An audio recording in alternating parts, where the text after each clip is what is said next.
بنت عايشة مع صاحبتها وبتخطفها واحدة مهووسة بالبنات الصغيرين، لكن هل هتقدر تهرب منها؟ انتوا بتسمعوا محمد شمس وده فيلم من الاخر، وما تنسوش اللايك والسبسكرايب المتين. فرانسيس بنت جميلة شغالة جرسونة في مطعم، ومع ان ابوها غني جدا لكنها بتكون مرتاحة وهي شغالة لوحدها جرسونة وكمان بعيدة عنه. وهي مروحة في المترو بتلاقي شنطة وبتاخدها معاها للبيت، وإريكا زميلتها في السكن بتفتح الشنطة دي وبتلاقي فيها اي دي لواحدة اسمها جريتا. بتقرر فرانسيس ان تاني يوم الصبح هتروح تودي الشنطة دي لعنوانها، ولما بتوصل لها بتعزم عليها تدخل تشرب معاها قهوة، وبتقعد تسألها جريتا عن تفاصيل كتير في حياتها وبتعرفها انها عايشة مع إريكا صاحبتها. وبتسمع فرانسيس صوت خبط جاي من الحيطة، وبتعرفها جريتا ان ده صوت الجيران وبيعملوا شوية اصلاحات. وكمان بتعرفها ان هي عندها بنت بس انفصلت عنها وعايشة في باريس. وبتصعب على فرانسيس جدا وبتديها رقم تليفونها علشان لو احتاجت حاجة. وبسبب موت ام فرانسيس وهي صغيرة بتبتدي تقابل جريتا كتير وتحكي معاها اكتر، وتعرفها جريتا انها كمان مفتقدة وجود بنتها جنبها. ولما بتروح بيتها إريكا بتعرفها ان هي مش مرتاحة لتصرفات جريتا دي خالص، لكن فرانسيس بتكون مستريحة لها. وفي يوم لما بتكون فرانسيس في بيت جريتا بتتفاجئ بشنط كتير زي اللي لقيتها في المترو. بتلاقي ان كل شنطة مكتوب عليها اسم بنت شكل،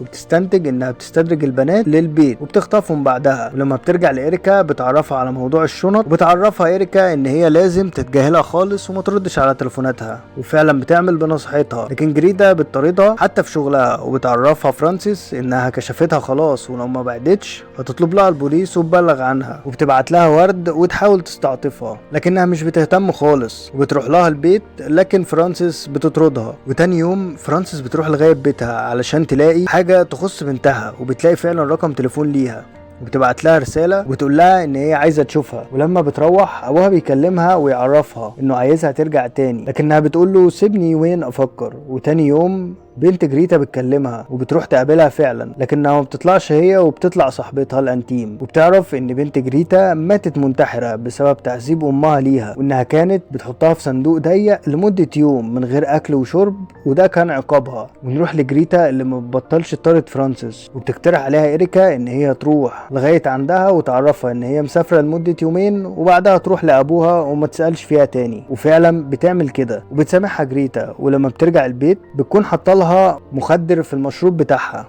بتكون جريتا مجهزة كل حاجة وبتخطفها على بيتها وبتحطها في صندوق العربية ومنه على الصندوق الضيق اللي في شقتها، وبتفتح لها بعد يوم وتعرفها ان ده كده بقى عقابها بسبب كدبها عليها. وبتقفل عليها باب سري وبتفتكر ان ده الخبط اللي كانت سمعته قبل كده، وكان لبنت اللي مخطوفة ورا الحيطة قبلها. ولما بيقلق ابوها عليها بيروح لإريكا علشان يسألها، لكنهم بيكونوا فاكرين ان فرانسيس مع التاني. وبيأجر ابوها محقق يدور عليها علشان يجيبها بسرعة. لكن لما بيروح لبيت جريتا بيدردش معاها شوية ويحس بمكان الغرفة السرية، لكن جريتا بتروح تجيب سرنجة وتخدره بسرعة وبتقتله بعدها. وتدور جريتا عن ضحية تانية وتاخد بنت الشنطة بتاعتها وتروح لها البيت، لكن المرة دي البنت بتبدل الكوبايات وجريتا بيغمى عليها لانها شربت من المخدر بتاع البنت. وتطلع هي إريكا وتنقذ صاحبتها فرانسيس، ويطلعوا يبلغوا الشرطة عن جريتا وعن جثث البنات اللي مخبيها في البيت. لحد هنا يكون خلص فيلمنا، وتنسوش بقى لايك شير سبسكرايب في من الاخر عشان يوصلكم كل جديد.